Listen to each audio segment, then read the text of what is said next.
Hey guys, make sure to stay until the end. We'll explain about common mistake people make when replacing fuses and relays that can end up you spending quite a bit of money on diagnostics tools, parts that you may not need. Make sure to stay until the end.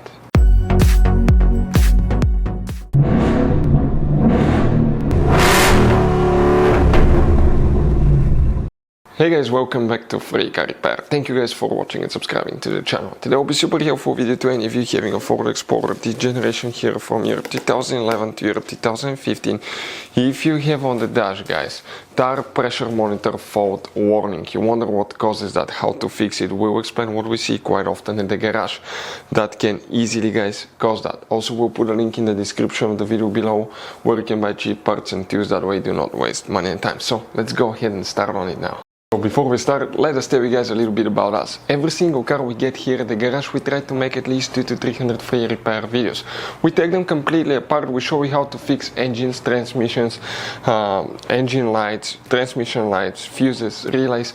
Why we do all that, guys? Because our mission in the shop is to save you as much money as we can. All we need in return, please subscribe to the channel, like the video, that way we can keep making these free videos. By the way, check out our YouTube channels. We have, guys, more than 15,000 free repair videos that can save you thousands of dollars in future repairs. So let's go ahead and start on it now.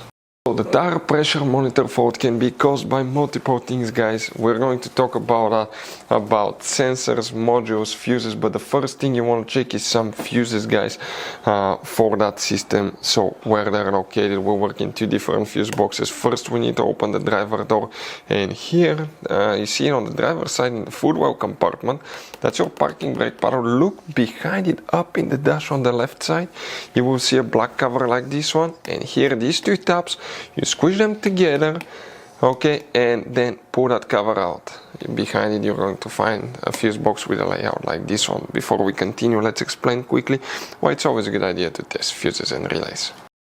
So let me explain why it's super important, guys, to test fuses. Fuses, not often you can see if they're burnt or they're good. Sometimes they may seem perfectly fine, you think it's a good fuse, you put it back in, and you end up spending money and time on parts and problems that do not exist, guys, when all you had to do, test your fuse, find out it's bad, replace it, fix your problem. So we will have a video how to test a fuse, okay, different kinds of fuses, and how to test relays, guys. We're going to put the link in the description of the video below, specifically to that video. Please check it out.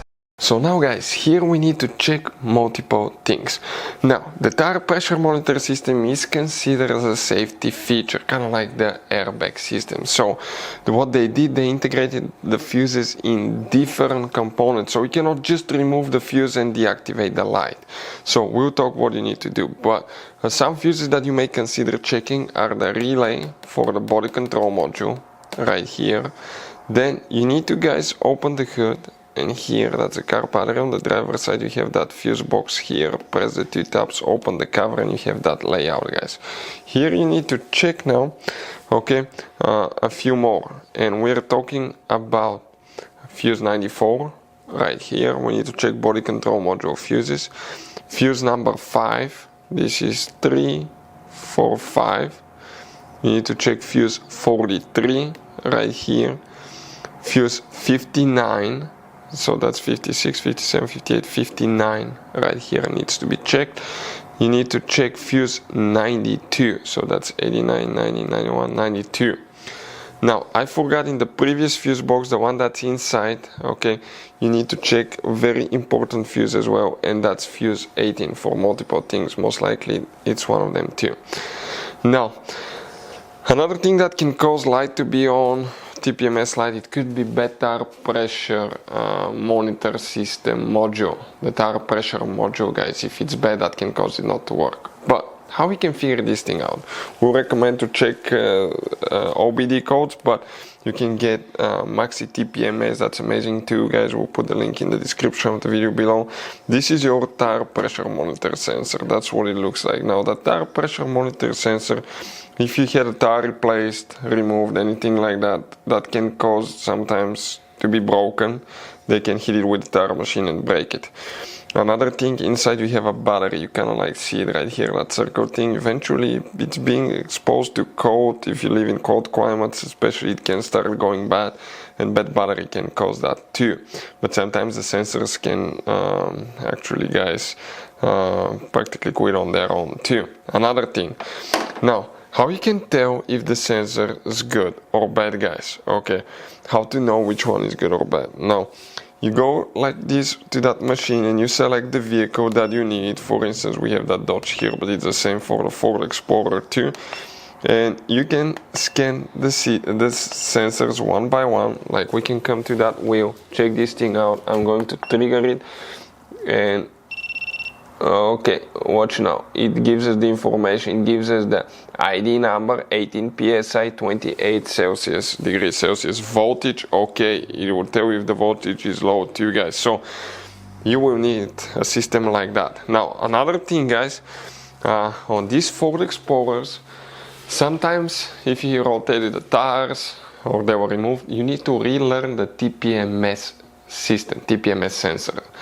So how you do that? There is a specific procedure. It's a little complicated, but you don't need any tools, guys. So we'll have the complete video on our YouTube channel, what sequence of buttons you need to push, what you need to do to the sensors to actually manually activate them, and that way you can relearn the TPMS system. Video will be on our YouTube channel for any of you looking for that information.